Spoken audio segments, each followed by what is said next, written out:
चाहिए। अपर रोड का जो मार्केट है वो बस अड्डे और रेलवे स्टेशन से जुड़ा हुआ है। अगर ये वहाँ चला जाएगा तो यहाँ का बाजार बिल्कुल एकदम खत्म हो जाएगा। एक तो आप देख रहे हैं कोरोना काल का भी मार हम झेले नहीं है, ऊपर से ये अभी बाढ़ का चल रहा है। अभी हरिद्वार में बिल्कुल पर्यटन यात्री है नहीं, बिल्कुल ही भुखमरी छाया पड़ा है। बस अड्डा यहाँ से रिचकुल चला जाए, अगर नील धारा उस साइड में जाता है तो लोग बेघर हो जाएंगे, परेशान हो जाएंगे और उनको रोजगार खत्म हो जाएगा उनका। और दूसरी बात क्या है, लूटपाट शुरू हो जाएगी। ये तो टेम्पो वालों को भाई कहेंगे 500 रुपये 1000 रुपये मांग लेंगे आने जाने के, और जितने धर्मशाला वालों जिन्होंने ठेके पे जगह दे रखी है बेचारे रोटी खाने के लिए लाले पड़ जाएंगे।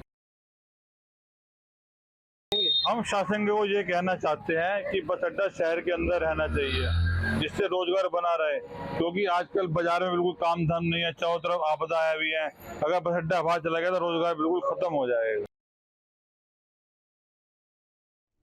चारधाम यात्रा को लेकर बड़ी खबर। आज से चारधाम यात्रा फिर शुरू। बारिश लैंडस्लाइड की वजह से यात्रा पर थी रोक, सभी डीएम को सतर्कता बरतने के निर्देश। तो ये बड़ी खबर आपको बता रहे हैं, चारधाम यात्रा से जुड़ी ये बड़ी खबर, चारधाम यात्रा को लेकर बड़ी खबर। आप देखिए, क्योंकि आज फिर से चारधाम यात्रा शुरू होने जा रही है। यात्रा में लगातार ब्रेक लग रहे हैं। हालांकि ब्रेक जो सरकार की ओर से लगाया गया है वो जनता के हित में है, लेकिन पहाड़ी आफत की वजह से, लैंडस्लाइड की वजह से जो ब्रेक लग रहे हैं उससे खासा नुकसान लोगों के साथ साथ यहां पर विभागों को भी हो रहा है। अब ऐसे में देखिए, उम्मीद ये है कि मौसम सही बना रहे, लेकिन अभी भी मानसून का प्रभाव कितना रहता है इस पर नजर बनी रहेगी। उत्तराखंड में बारिश का येलो अलर्ट है। देहरादून समेत कई जिलों में बादल बरस सकते हैं। तेज हवा के साथ बिजली गिरने का अलर्ट है। अगले 3 दिन काफी अहम रहने वाले हैं, तो अगले 3 दिन काफी ज्यादा अहम रहेंगे। उत्तराखंड में बारिश का येलो अलर्ट, तो देखिए 2 दिन अलर्ट रहता है और जब दूसरा दिन आखिर होता है उसके बाद फिर से एक और नया अलर्ट आ जाता है, फिर 3 दिनों के लिए अलर्ट रहता है और फिर तीसरे दिन एक और अलर्ट आ जाता है। अभी फिलहाल मॉनसून का यही मिजाज नजर आ रहा है। हालांकि देखिए, अगर बात हम मौसम चक्र की करें तो अभी तक मॉनसून जो है उत्तर भारत से विदा ले चुका होता है, लेकिन अभी ऐसा नहीं हुआ है। अभी भी बारिशें लगातार जारी है। अभी भी मॉनसून अपने उत्तम स्तर पर, अपने चरम स्तर पर लगातार यहां पर हावी है। और साथ ही साथ आपको ये भी जानकारी दे दें कि प्रदेश में पिछले सालों के मुकाबले इस साल लगभग 80% अनुपात में ज्यादा बारिश हो भी चुकी है। अल्मोड़ा में NH 109 अल्मोड़ा हल्द्वानी हाईवे परेशानी का सबब बना हुआ है, जहां पर क्वारा पुल के पास लगातार सड़क पर पहाड़ से मलबा गिर रहा है, तो दूसरी ओर सड़क भी नदी में धंस रही है। 1 सितंबर को ये बारिश के बाद ये सड़क पिछले 5 दिनों से बंद है। सड़क बंद होने से आसपास के गांव वालों का जीना मुहाल हो गया। लोग जान खतरे में डालकर रास्ता पार कर रहे हैं। 0 पे राष्ट्रीय राजमार्ग NH 109 अल्मोड़ा हल्द्वानी हाईवे, ये हाईवे पहाड़ों की लाइफलाइन कहा जाता है। ये सड़क कितनी महत्वपूर्ण है इस बात का अंदाज़ा लगाया जा सकता है कि सन 62 की इंडिया चाइना वॉर के बाद इस सड़क का निर्माण हुआ था। पिछले 1 साल से लगातार ये सड़क संकट से गुजर रही है। लगातार यहाँ मलबा आ रहा है, कभी सड़क बंद होती कभी खुलती है। पिछले दिनों हुई लगातार बारिश के बाद 1 तारीख से सड़क पूर्ण रूप से बंद है, जिससे यहाँ लोगों को आने जाने में खासी दिक्कतों का सामना करना पड़ रहा है। यहाँ दिक्कतें तमाम है। एक तौर पर प्रकृति की दिक्कतें हैं, दूसरा यहाँ जो जवान तैनात हैं पुलिस के, उन लोगों को 24 घंटे ड्यूटी करनी पड़ रही है। एक शिफ्ट में 8 लोग लगभग तैनात रहते हैं, लेकिन उनके सर छिपाने का कोई भी इंतजाम नहीं है। ना ही कोई टीन शेड है, ना ही तिरपाल है। वो लोग रात दिन यहाँ ड्यूटी कर रहे हैं, चाहे बारिश हो, आंधी हो, तूफान हो। साथ में जंगली जानवरों का भय भी यहाँ लगा रहता है। इसके बावजूद वो लोग यहाँ ड्यूटी कर रहे हैं। प्रशासन को चाहिए कि वो प्राकृतिक आपदा को थाम नहीं सकते, लेकिन जिन लोगों की ड्यूटी लगी हुई है उनकी सुरक्षा के कुछ इंतजाम हों। लगातार यहाँ मलबा गिर रहा है, लोग परेशान हैं। ये हाईवे कब तक खुलेगा इस बारे में अभी कुछ कहा नहीं जा सकता। लगातार जेसीबी मशीनें काम कर रही हैं और ऊपर से मलबे का गिरना बदस्तूर जारी है। न्यूज स्टेट के लिए अल्मोड़ा से दिग्विजय सिंह डिस्ट्रिक्ट। और देहरादून में जिला पंचायत अध्यक्ष, उपाध्यक्ष और सदस्यों का शपथ ग्रहण समारोह हुआ है। इस दौरान सुखविंदर कौर ने जिला पंचायत के अध्यक्ष, अभिषेक सिंह ने उपाध्यक्ष पद की शपथ ली।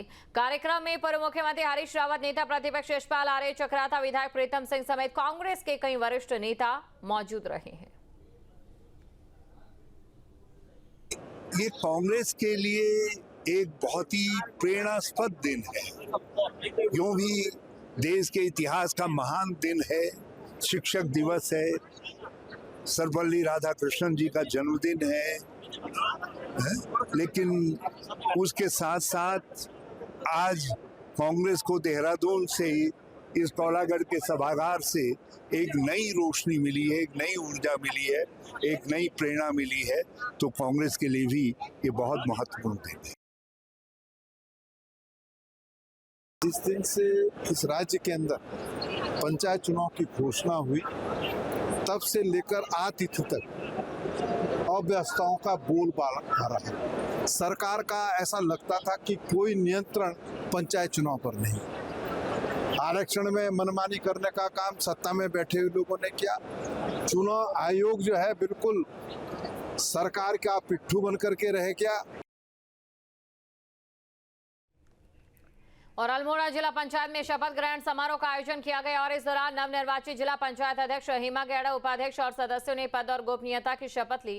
कार्यक्रम में कैबिनेट मंत्री रेखा आर्य मुख्य अतिथि के तौर पर मौजूद रही। उन्होंने नवनिर्वाचित जनप्रतिनिधियों को बधाई दी है।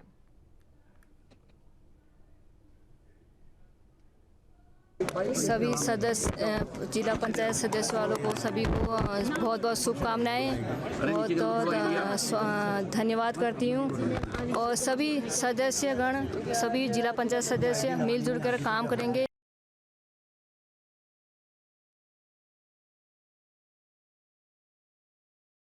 देखिए, आज जनपद अल्मोड़ा के जिला पंचायत अध्यक्ष, उपाध्यक्ष और सभी सदस्य गणों का आज संवैधानिक रूप से शपथ ग्रहण समारोह जो आज पूर्ण हुआ है, निश्चित रूप से सभी सदस्य गणों को, सभी उपाध्यक्ष को और हमारे जो जिला पंचायत की महिला अध्यक्ष हैं, सभी को हृदय की गहराइयों से बहुत बधाइयाँ हैं, बहुत शुभकामनाएँ हैं। अब आपकी संवैधानिक जिम्मेदारियाँ, अब आपकी शुरुआत होती है। निश्चित रूप से आपको नई जिम्मेदारियों के लिए मेरी ओर से हृदय की गहराइयों से बहुत शुभकामनाएं। टिहरी बांध का जलस्तर 827 आरएल मीटर 830 आरएल मीटर तक की भराव क्षमता, जहां नदियों का जल प्रवाह घटकर 1200 क्यूमेक्स। बांध प्रबंधन हालात पर रख रहा है पैनी नजर। फिलहाल अतिरिक्त जल भराव का खतरा नहीं है। तो टिहरी बांध का जो जलस्तर है वो 827 आरएल है और 830 आरएल मीटर तक की भराव क्षमता है। नदियों का जल प्रवाह घटकर 1200 क्यूमेक्स हो चुका है। बांध प्रबंधन हालात पर पैनी नजर रख रहा है, क्योंकि सिर्फ 3 अंकों से अछूता है जो भराव की क्षमता है उससे। कर रहे हैं इसमें कि अगर हम 1086 मेगावाट का पीकिंग सपोर्ट कर रहे हैं ग्रिड को, 400 मेगावाट का कोटेश्वर से कर रहे हैं, और उसके बाद हम पीएसपी की भी 2 मशीनें चला रहे हैं करीब 500 मेगावाट, और जिससे भी हम लोग ये जो इनफ्लोज है इसको निकाल रहे हैं पानी को पीएसपी से भी। जहाँ भक्ति है हर शब्द में, कथाओं में छुपे हैं दिव्य रहस्य, और ज्योतिष देता है जीवन को दिशा। धर्म से जुड़ी हर बातों को जानने के लिए हमारे चैनल स्तुति को सब्सक्राइब करें। चैनल पर जाने के लिए इस लिंक पर क्लिक करें।